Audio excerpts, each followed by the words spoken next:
Hi, Sean. Very well. How are we now? Good. They let us back in here. Yeah. Back together. Yeah. What were they thinking?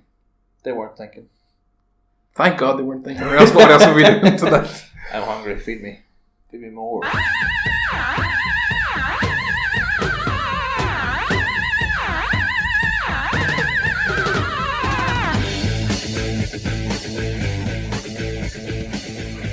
What is it, Will? There's a way. And a Patton. Sorry, that's my saying. That's just... You fucking suck. That's always my saying. Okay, fine. Whatever. Where there's a wall, there's a Patton. It's too late now. We started recording. That was good. Do you know what you are? You're the Loris Karius of podcasting. Well, now they're on the subject. Is that still a soft spot? Nah. It would be a soft spot if he hadn't, got us used to the idea of him fucking up all season. And He hasn't been that bad, though. To the extent of Saturday there. Saturday was an extra special level of badness, but he... it was an extra special game to watch for neutral. I'm not lying, I wasn't neutral. We dread all the way. Yeah, shut up. Yeah. Just keep saying he all the time. No, at the start of the season they were changing. He got the Champions League games. He actually had the most clean sheets in the Champions League. So I suppose he was due a complete mess. He had the most clean sheets in the Champions League this year. Out of everyone. Does that sort of shock you? Well, Liverpool did win a lot of games 7-0 and 5-0. Like, he kept a clean sheet against Man City. But I bet you there's not as many teams looking back now going, we should have shot from 50 yards. 50-yard shots was the key. Yeah. Well, the thing about Liverpool's defence when it's playing well is you never get shots. You're under too much pressure. You lose the ball if you're not good enough to play around them. And only teams that are good enough to outplay their midfield ever actually get to shoot on them. And then up steps Gareth Bale. The end. Gareth Bale. Bang bang. Well, do you want to go on it? The game? Yep. Well, we're here. Do you want to talk FA Cup final and my defence of Jose Mourinho, or do we care anymore? We can start off with a small part. FA Cup. But suppose forgotten about by me anyway at this stage. Right, well, my whole thing is, and we wanted to do this last week, we just couldn't. Yeah. Because we wouldn't record, but a lot of people criticised Mourinho for his post-match comments where he said, we didn't have enough presence up front because they didn't have Fellaini and Lukaku was only half fit, only played 20 minutes. And everyone was making fun of him like, oh, long ball football, what's this about? Why is he so worried about having a target man? Yeah. Whereas no one ever thought, well, maybe it's because Chelsea play 6 defenders and there's no way to pass through them, as you would have anyone who watched Liverpool 2 weeks earlier play Chelsea. Liverpool's only real chances came late in the game when they were putting crosses in, and they got a few of them, but Chelsea defended them really well. They've physically far stronger than Liverpool, in pure physique terms. Yeah. So they kind of know that they can win most headers or stop Liverpool from scoring from crosses. So I think Mourinho probably knows that what he needed was a fully fit Lukaku, Pogba attacking them, probably Fellaini attacking them, because sometimes a defence is so tight, you need to go Sam Allardyce route one. Beat them with the height. Well, if you can't go through it, you have to go around it and over it. But as a United fan, I've always cringed when I've seen Fellaini talking out to come on. He should never have been there. That's David Moyes' panic buy. I've always said it. And sadly, I didn't leave with David Moyes. Well, the thing about that is, even though it's a bit like when Igor Bishkan was at Liverpool. No one really wanted him to come to Liverpool. No one really knew what he was for. But when he was there, you might as well have found a use for him, which Liverpool did, occasionally filming at centre half or holding midfield. And, when they won the Champions League in 2005, they found a use for him, which was playing as one of about 3 holding midfielders as they defended 1-0 leads relentlessly the whole way to the final. Then the final was just crazy. But listen, 2005 doesn't matter. Yeah. So that's my defence of Jose Mourinho. Sometimes you need to just go all out over the top of teams, but when teams play like that, Chelsea play with 3 centre halves, 3 central midfielders. That's a block of 6 before you even take into account the wing backs. They come back. You were not playing football through them. You couldn't play football in their final third. Not sure. How could you? There's no space. You can just lock out that space. Horrible to watch. Absolutely. I got up and made a sandwich. That seems like a good idea. What kind of sandwich? It was ham and coleslaw, a little cheese. It was lovely. That sounds good. It's probably the best part of the match. I'm just thinking about it now. It sounds like the best part of the match. Right. The FA Cup final happened. It's over now. Yeah. Congrats, Chelsea. Yeah. Actually, do you know we talked before about Roman Abramovich's visa issues? He's becoming an Israeli citizen. He's bought Wonder Woman's old hotel. Was that it? Yeah. To become an Israeli citizen? Did he do that to become one, or did he just buy it because he wanted to? I think they're trying to keep him sweet because he's got a few coins in his pocket. You never know. Park his yacht maybe in the marina or something. Well, it seems now that he's an Israeli citizen, I think he can get into England without any issues. Was that it? Or less issues. So now his visa, was going from as a Russian citizen coming to England. Right. So whereas now he's technically Israeli. I think he can just fly in and flash his Israeli passport. I mean, he's about Israeli as I am, which is not Israeli. No, not really. No.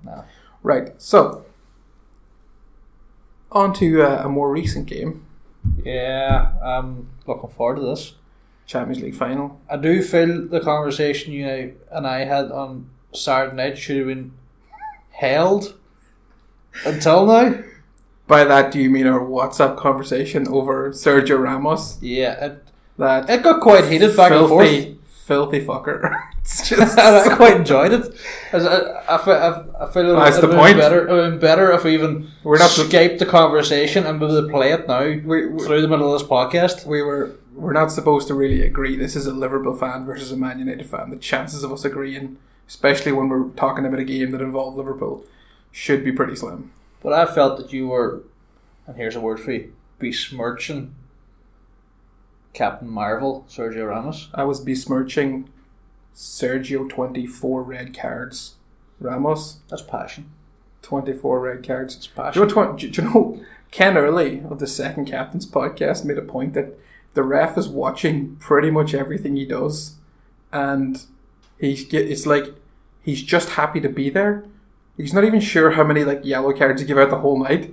It's like he just wants to tell his grandkids later he once refereed the Champions League final. He sees everything and just did nothing. And if he really, the time he gave Ramos a free kick for supposedly getting smashed in the face by Manny, which didn't really. If the ref really thought that happened, he would have sent Manny off.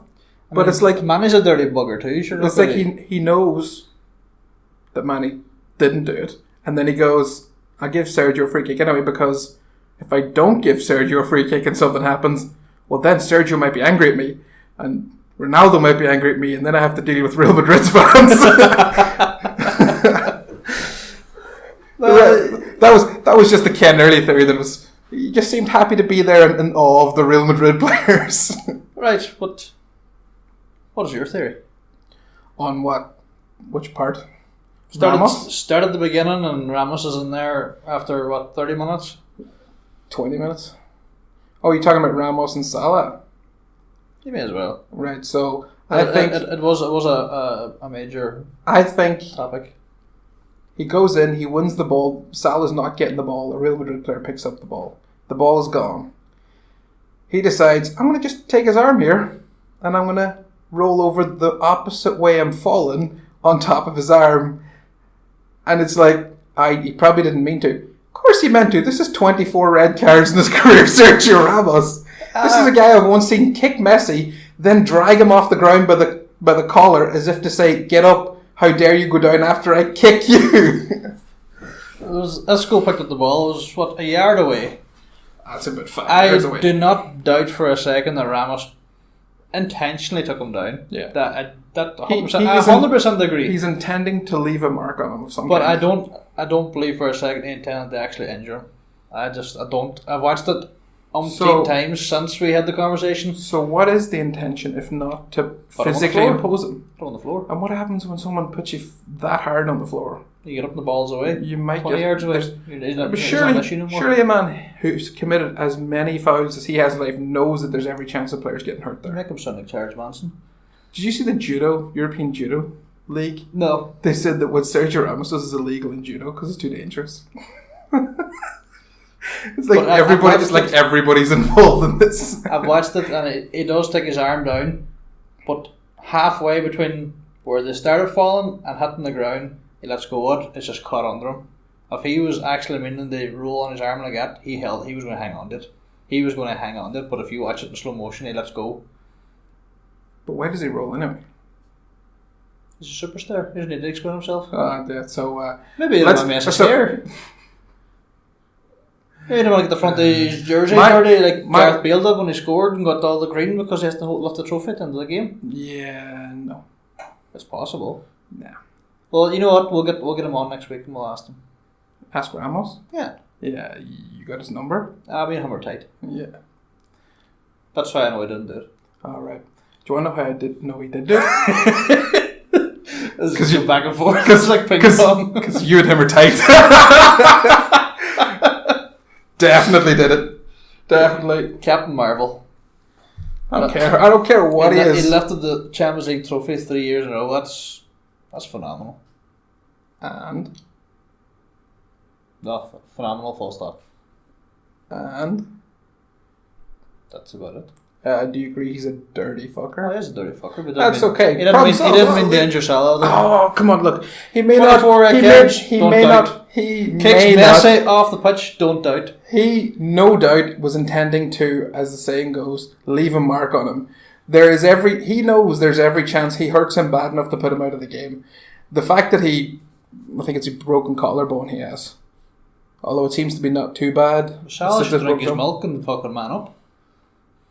Are you really saying that when you're referring to him versus Sergio Ramos? Yeah. This is a guy who went down 4 times in that game pretending to be hurt. Pretending to be hurt, didn't actually get hurt. That's because Ramos drinks his milk and is a hardy man. No, he's not. Yeah. I would kick the shit out of Ramos. And he still wouldn't have a broken collarbone. What is your logic here? Are you trying to say, how dare he get hurt by Ramos? Yeah. You're just being a dick now. I do hope he's back for the World Cup. But having said that, no. Stop. You don't get to say I hope he's back for the World Cup after saying that Ramos is okay for taking him out of the World Cup. You don't get to say that if you're on Ramos' side. Salah versus Ramos. That's it. You make it sound like a vendetta. I insist now that everyone goes against Spain for the World Cup. I have a slight bias now. I don't know if you noticed. Slight bias. He's the captain of Spain this year too. Will they shake hands if the two teams meet? Two captains? I hope he goes in for one of those fake shake hands and gives them the little hand. Yeah, I'll tell you this. See if the couple against each other and Ramos does it again, then I'll consider changing my opinion. Tell you what, you watch the next game Ramos plays and tell me, is he trying to take out the star player of the team, and then come back to me. Done. Agreed. Right, as for the game itself, for all the talk about how well Real Madrid played, their goals were 2 goalkeeping mistakes and a wonder goal. Yeah. Like, I don't know where the idea that Real Madrid were somehow incredibly brilliant to win that game. They weren't incredibly brilliant, but I do think they would have found the way regardless. I do think that's a better team on the night. That's what happens when you have a lot of individuals, especially a lot of individuals to bring off the bench. That's what I mean. They brought the match winner off the bench. They didn't need him start. They brought £100 million player off the bench. Yeah, well, apparently 600 grand a week. Yeah, like that's before tax. Now. Who can afford to have that sitting on your bench? That's more than Liverpool's front 3 make combined. But it was Klopp said when they interviewed him before the game, and they mentioned about Bale being on the bench, and he laughed, and he said that Real Madrid's bench probably could have made the Champions League as well. Probably. Yeah, that's just a fair point. He's very, very honest. Tell me, what do you think of the people complaining about Klopp because he's lost 6 finals in a row now? Yeah, I did see a statistic. It's shocking. I like him. Would you not sort of turn around and go, well, he's taken 6 underdog teams to finals? It's not like he went out at the group stage. He's finished second in every one of them with an underdog team. Like every time he's been an underdog, and he's got them there to the final. Like the start of this season, did you think Liverpool would get to the final in the Champions League? No. Did you think they'd get out of their group? I mean, getting out of the group was the bonus. Who was in the group again? Sevilla, CSKA Moscow, and Sevilla conquerors of Man Utd. I forgot to give them their full title. And CSKA Moscow. Yeah. See how that came round again.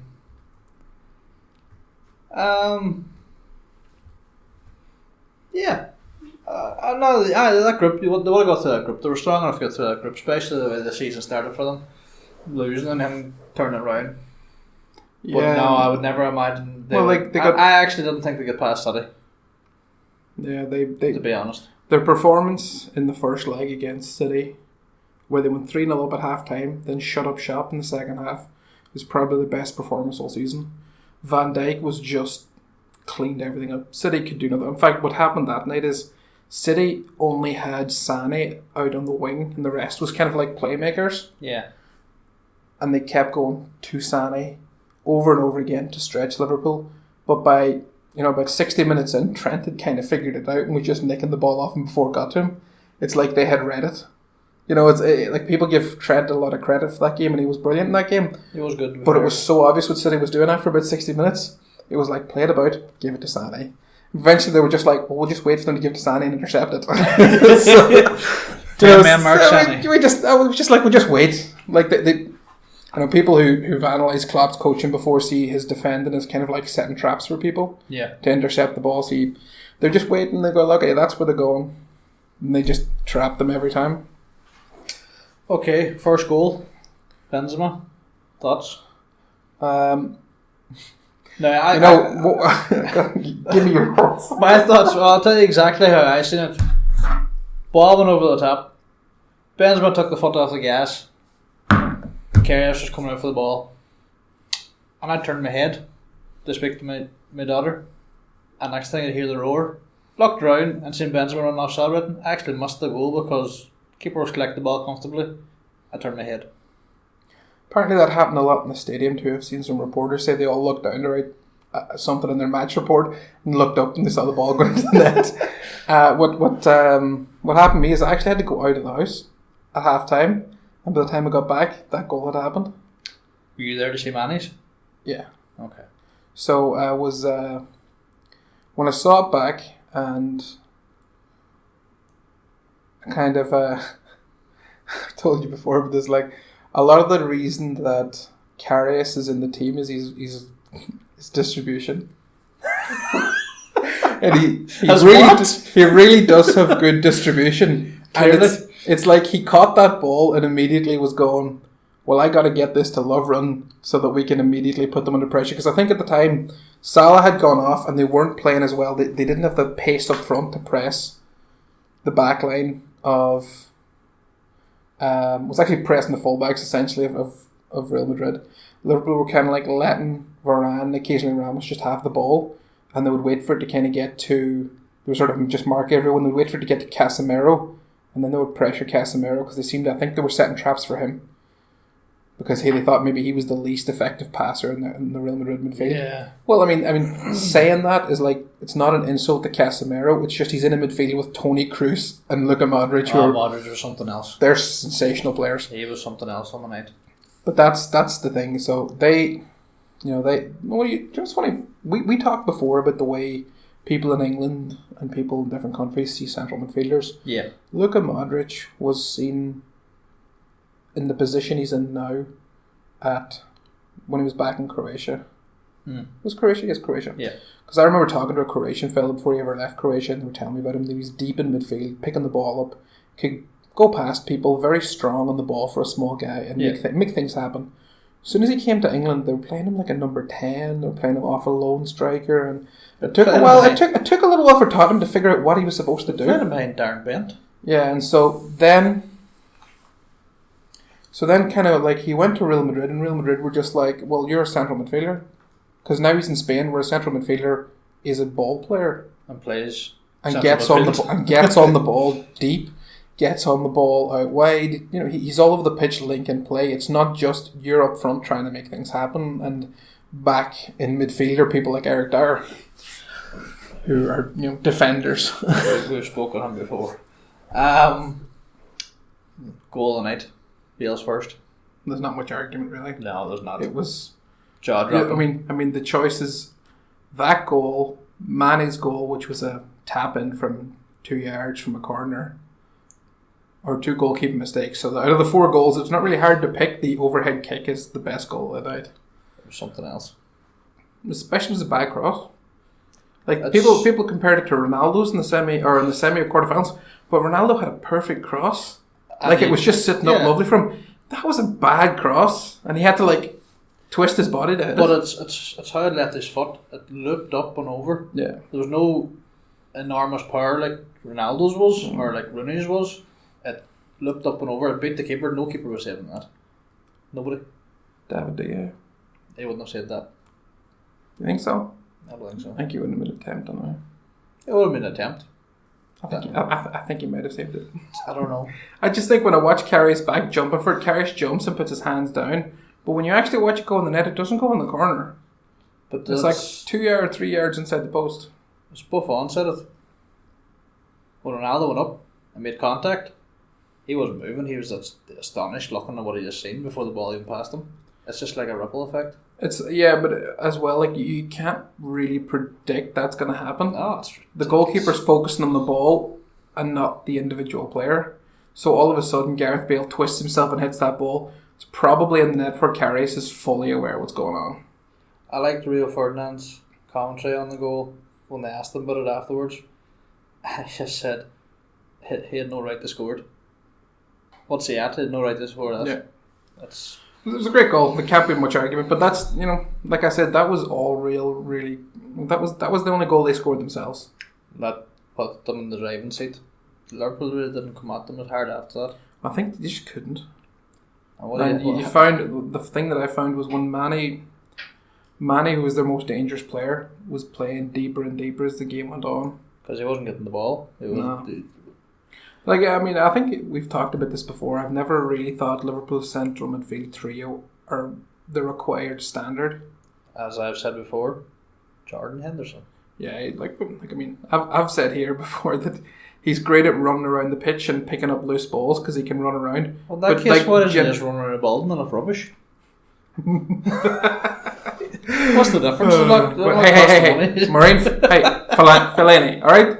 Fellaini's on his way. How long are you going to keep Jordan Henderson? He's the captain, so exactly. He's going to be a club legend like Steven Gerrard. In fairness, the captain. The captain. The captain wasn't decided by Jurgen Klopp. It was decided before he arrived, and I wouldn't be surprised. I suppose we may just talk about it now. Karius? There's not much more to talk about the Champions League final. Do you want me to tell you what I think is going to happen to Karius from here on? What about Karius? What about the third goal? Bale second? Just a quick thought on it. There's not much to say, really. A quick thought on it is he is thinking he can catch this and start moving, because at 2-1, there's a chance Liverpool could nick some kind of goal. So he's ready. He's ready seeing what he's going to do if you watch it, his feet are off the ground when the ball makes contact with his hands, because he's catching it and starting to run out already. But what he's not doing is looking at the ball. He has decided that ball is going to land here in his hands. What he's not doing is looking at the ball to see if it moves an extra time and he might need to adjust. And he doesn't adjust because he's thinking about moving on, and the ball goes out of his hands. It's because of the first mistake and the Gareth Bale goal. Like, the first mistake happens and Mane equalises, and then he makes one good save, and you're kind of thinking, okay, it's out of his system. He's going to come back. The Gareth Bale goal happens, and now Liverpool are under pressure to get a goal. But he shouldn't be upset over that, because nobody's saying that. No, but what I'm saying is Liverpool are now 2-1 down. Yeah. So he's thinking, okay, I got to move. I got to get this ball out of here. Yeah. It's, and I think it was Shaka Hislop on ESPN FC that I heard say this first. It's just lack of experience. He's thinking too much about the game and not just about saving the shot. He needs to focus on, catching the ball, and once he has the ball secure, he can move on. He's thinking he's thinking too far ahead of himself. It could be the best lesson he ever learns. Could be. It might never make a mistake again when you keep him. It could be. First choice. So, I think Liverpool will keep him because if he holds on, if Klopp is prepared to hold on to Moreno after all the times Moreno has cost him games, because there's something about the personality of players that Klopp likes. So, I think Klopp will keep him because I think the plans were already in place for Man Utd to go this summer and another keeper to come in. At this stage, were they going to bring up a backup to Karius, or now were they going to bring in a better keeper than Karius and make Karius the backup initially while he tries to sort of resurrect himself? Now, you think Liverpool have been linked with some keepers? They've been linked with the Roma keeper. Alisson. Yeah, they want 60 million or something ridiculous to get from him. Are Liverpool prepared to pay that kind of money for a goalkeeper? Liverpool have it, but they're spending it in other places. Butland's bound to be... Jack Butland's bound to be a bit cheaper. I don't think he's even England's first choice, Butland, is he? I think he's away in a way. I think Pickford's first choice. I don't know. I will go with Butland over Pickford myself. I don't like Pickford. Pickford was just okay in the games against Liverpool this Yeah. year. I think because there's no small games in the World Cup, they're all big games. I think Butland's been under more pressure this season than any. Plus, what Stoke went down as a release clause, 10 million by him. Who knows what'll happen? Maybe Stoke will convince him to stay so they can come back up straight away. I don't know. But if he wants to be a World Cup goalkeeper, he can't stay in the Championship. He can't. For me, I don't think Liverpool are actually after Alisson. I think they're after Jan Oblak of Atletico Madrid. But he's going to cost them more, is he not? What's his release clause? No one knows, but it's... It's not going to be cheap. He only signed recently in the last couple of years, isn't it? Oh, yes, yeah. So I think he's more... I think he's what Klopp wants. But then again, we saw with the Fabinho deal that we've no idea what Liverpool are at now anyway, because how they kept that quiet. It was what popped up my phone that they made a bid. Half an hour later, he's standing with a Liverpool jersey on him. Yeah, that made a bid storyline that was leaked about an hour beforehand was nonsense. Because, if they can't make a bid and have him fly into Liverpool and have a contract in front of him to sign and a medical all done, it's... Apparently Arsenal came on lit for him too. Yeah, it was Unai Emery tried to buy him before when he was PSG. PSG, from Monaco. I think it's a good signing. Like you said, he's an upgrade in Jordan Henderson in front of the back four. He's versatile too. He can play 2-3 different positions. Yeah. What I'll be interested to see is the makeup of the midfield next year. You have Keita. Because Keita and him have both arrived, and I know Emre Can is probably going to be announced to Juventus in June. Whenever they can announce that stuff. So that's an extra body in there. But it's amazing that the Fabinho thing wasn't in the press, but it's done, it's concrete. And you look at the amount of, should we say, shite that has floated around the paper this past week. There's a few. They get more ridiculous as they go on. Yeah, the Neymar going from PSG to Real Madrid. I do think that's why he went to PSG, because he was never going to leave Barca and go directly to Madrid. I do think maybe there's conversations been taking place, and it's the step out of Messi's shadow, you become the new Ronaldo. Mm-hmm. I do think that is the case, but I seriously doubt he's going to go after 1 year. They have to run that contract down. Madrid aren't going to spend that kind of money on one player. I think my favourite rumour has been Vardy to Atletico Madrid. I think it would be a good move for him. It would be a brilliant move for him. It would be a brilliant move. He's fast. He suits Atletico Madrid. Yeah. Because Griezmann's gone. Yeah. I think that's one of the rumours that we will agree on. That is probably true. He's probably going to Barcelona. Yeah, I think he's going to Barcelona. I'd love to see him at United, but I think it's done deal. Makes more sense for him. Yeah. What about Fred to Man United? I'd take him with it, man. I just feel we have no identity as a team. He's young. He's Brazilian. But do you know what difference is he going to make to Man United's team? It'll be the end of Mata anyway, as an attacking option. So it will. Well, Fred is a holding midfielder, is he not? Attacking midfielder? I think so. I could need to consult the Google machine. Well, when I watch him for Shakhtar, he's usually one of the deeper midfielders. Good free kick taker though, left-footed. Yeah. Definitely a bit of good name. Fred. I like it. What else we got? Are you looking at Sky Sports? Did you? No, there's just one that caught my eye because I know this has come up over the weekend. Oh, Ronaldo absent from Real's kit launch. The first one. That's the first one he's been absent from. Maybe he's just bored of Real Madrid now. Like, they're still advertising his shirt because they want to sell it. Of course. But that's the first Champions League final where even when I was watching the coverage on TV, once the final whistle went, Ronaldo's nowhere to be seen. He was on the pitch with his family with the trophy on, but he never got no press. Did you notice that he didn't celebrate with Gareth Bale? Yeah. Bale just bettered his goal. For the first goal. He just was off on his own. That's because Ronaldo's going, in the name of fuck, what have you done now? Here, let me ask you something. What do you think about the whole people complaining about Liverpool players not rushing over to Karius at the final whistle? In that situation, having actually defended really well when you consider Liverpool's back four was questionable. They all defended really well and were let down by their goalkeeper. Yeah. Would you have needed a minute before going over to him? I know I would have needed a few minutes just to compose myself. Like, I wouldn't have trusted myself on the night. Yeah, so I mean, I would have throttled him with my silver medal. People are crucifying Liverpool players for not rushing over to pick him back up. You have to put yourself in that position. It's emotional. They know that he has dropped the ball in the net twice. Like, it's not like they didn't know what happened. But that's like, what do they expect them to do? That's all right, mate. We forgive you. No, they do not. He is the direct reason why they are not leaving Champions League winners. It might never happen for some of them again. Yeah, and they're like, oh, but look at the Real Madrid players went over to talk to him. What do the Real Madrid players give a fuck about? Because they're like, they won. Mate. Cheers. We haven't got extra time penalties now, thanks. Man of the match. Good man, Karius. Like, Real Madrid's man of the match. Like, of course the Real Madrid players went over to him.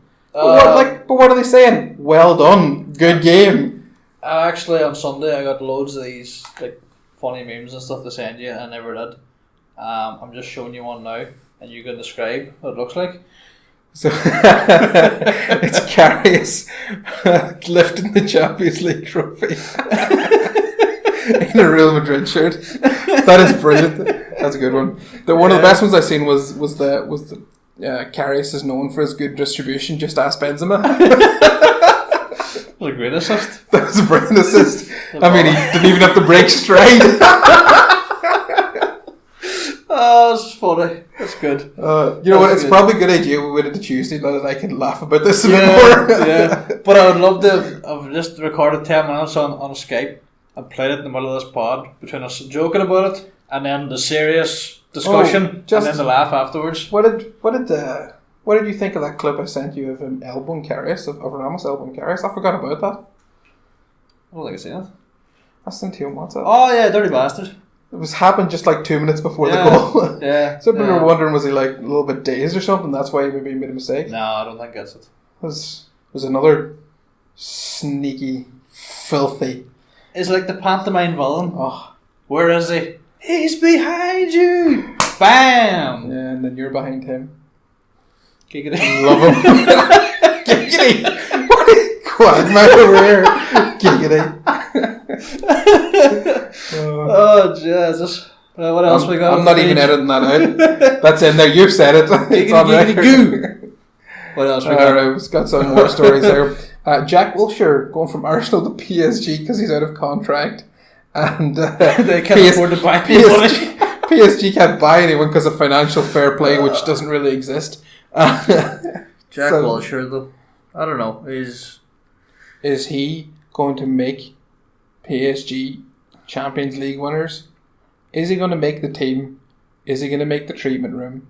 Most likely make the treatment room. I would say Jack Wilshere would struggle to make the Fulham team at the minute. That Fulham midfield's really good. Yeah. Like, that wasn't even a knock on Jack Wilshere. That was It's quite a good midfield. Yeah, like, up. Yeah. On the Fulham. It's good to see them back, and hopefully Ryan Sessegnon doesn't go to Spurs right away. No, like, I must Fulham. They're guaranteed 6 points every year. Welcome back, lads. Welcome back. Cheers for that, lads. Good game. Good game. Wilshere PSG? No. Can't see that one. Makes no sense. Robert Lewandowski, Bayern Munich to Real Madrid. But sure, this has been going on for how long? I'm surprised he hasn't let his contract run down yet, Lewandowski. Zidane's a big fan of Benzema. And you know what?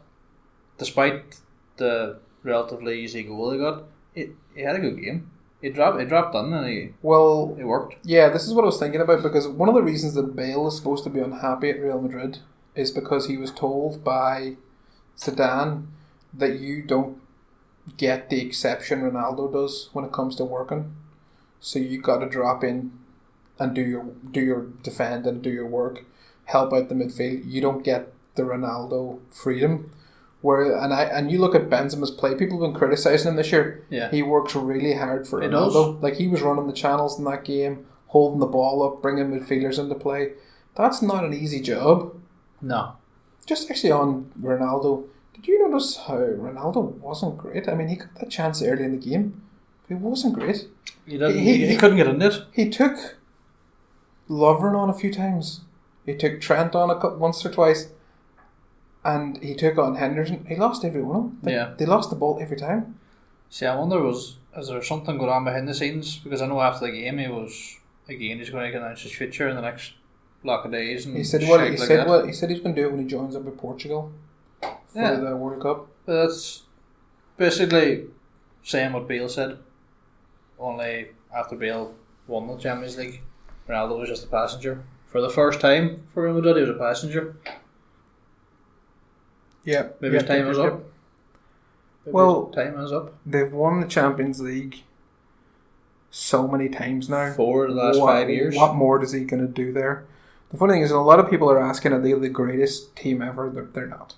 They have won their league title once in the time that they've won these. Well, is that they're not cleaning up everything domestically? They've been very average domestically. Like I said, one league title in 5 years or something like that. Yeah. When really there's only Barcelona to beat. You mean it's like Man United in the late 90s, early 2000s. All you had to do to win the league was finish out at United. I mean, that was it.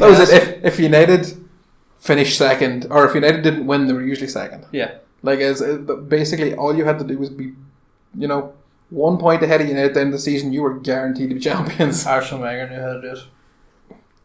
He knew how to do it for a while. Yeah. And Fergie says, "Fuck you, ain't happening again." Bale to United. It's possible. Like, I'm not going to say it's going to happen. I'm not going to be delusional. But it's possible. For those wages, who can afford them? Is he really going to be given the role that he needs? And more importantly, what does that mean for Marcus Rashford if he comes in? Put Rashford up top as another option to Lukaku. Anthony Martial, I would probably let go. With a buyback clause. Not to another Premier League team. Send him off to France or send him off to Juventus or something with the first option to buy him back. Do you know what I'd do? Right. What would you do? If I was Liverpool sporting director, general director, Michael Edwards is his name. He's the guy who works bank holidays, it would seem, to sign players. Okay. Because it was a bank holiday yesterday and he was working. God forbid. So he's the guy kind of in charge of the signings. And if I was him right now, I'd go to Southampton. Right? And I'd say to his local Southampton. I'd drop down to his local Southampton dealership. And I'd say, look, I know we've had our difficulties in the past, but you have made a lot of money out of us. The fact that you haven't done as much with it as you could have, it's not really us. We've given you lots of money. It's not, the money they've got from Liverpool is enormous. Like, it's huge. So it says, this is what you do. You make a bid for Marcus Rashford. The odd bit of tapping up. This is how you tap players up. You might notice we did it to Van Dijk. Yeah. So basically the same idea. Just try not to get caught. Naughty. Just try not to get caught. Right? Our tapping up of Van Dijk was not quite Barca level tapping up, which is to put in newspapers that agreed to deal with Coutinho, the contract with Coutinho, 7 months before he ever actually went there, or meeting up with Griezmann's sister and his agent in full view of people that just don't care. Like they will never get done for tapping up. Neck. Oh, brass balls. That's what the fuckers have. But anyway, so go down to Southampton. You say, this is what we'll do. You make a bid for Rashford. Whatever the money it takes, we'll give you the money plus a little bit on top for sealing the deal. Rashford goes to you for a year, comes to Liverpool after a year. That's not going to happen though. He's born United fan.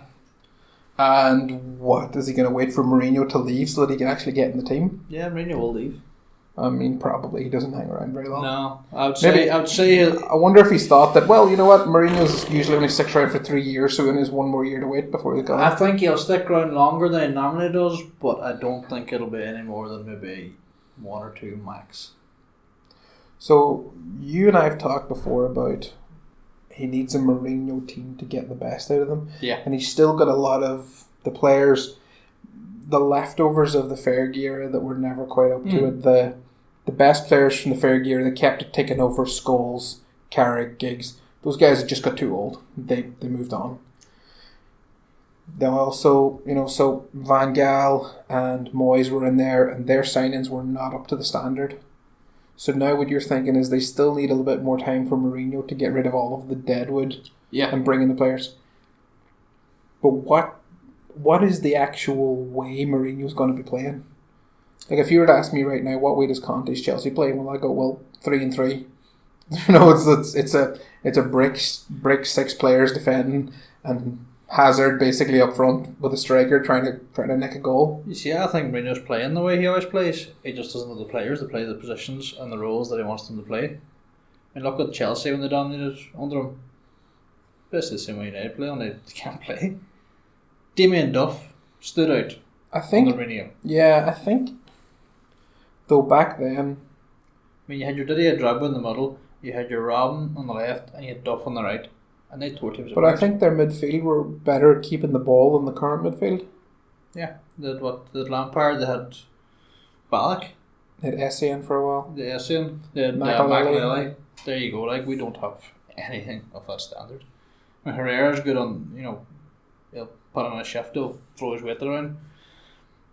I saw someone pose a theory that the reason you see Pogba give the ball away so much is because Mourinho has become more defensive since he came back from Real Madrid, and the way that he wants the midfield to play is to not take chances by getting on the ball too much, and it's to just get it forward quickly and play off the second balls up front as opposed to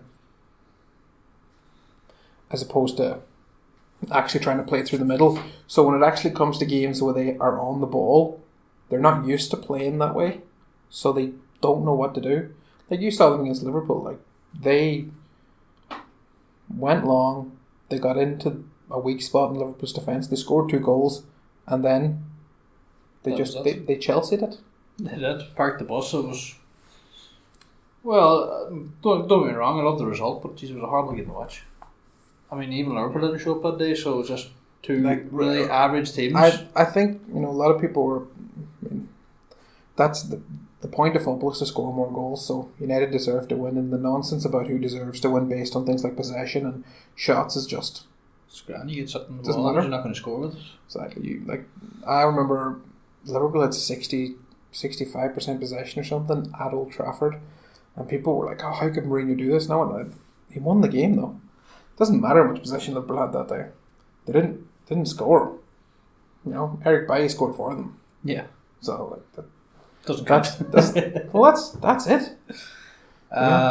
But United did to Liverpool the same thing Chelsea did later, and the same thing Chelsea did to United.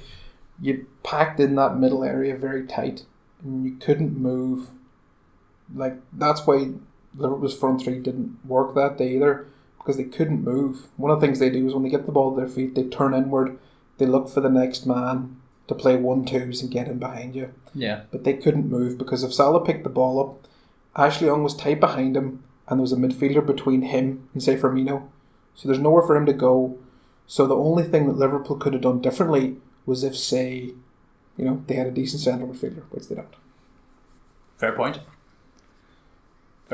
I do think what World Cup starts 2 weeks time, doesn't it? Yeah. I think Mourinho will have most of the transfer business in some way tied up before the kick-off. Well, I'll hold you to that for next time. Yeah. Let's wrap this up. Well, next time we're going to preview World Cup. Yeah. Look at some of the fixtures, teams that have gone. Maybe highlight a few players that we think might shine. I can't wait. I can't wait either. Love it. I love it a lot. And on that weird note, we're out. Good luck.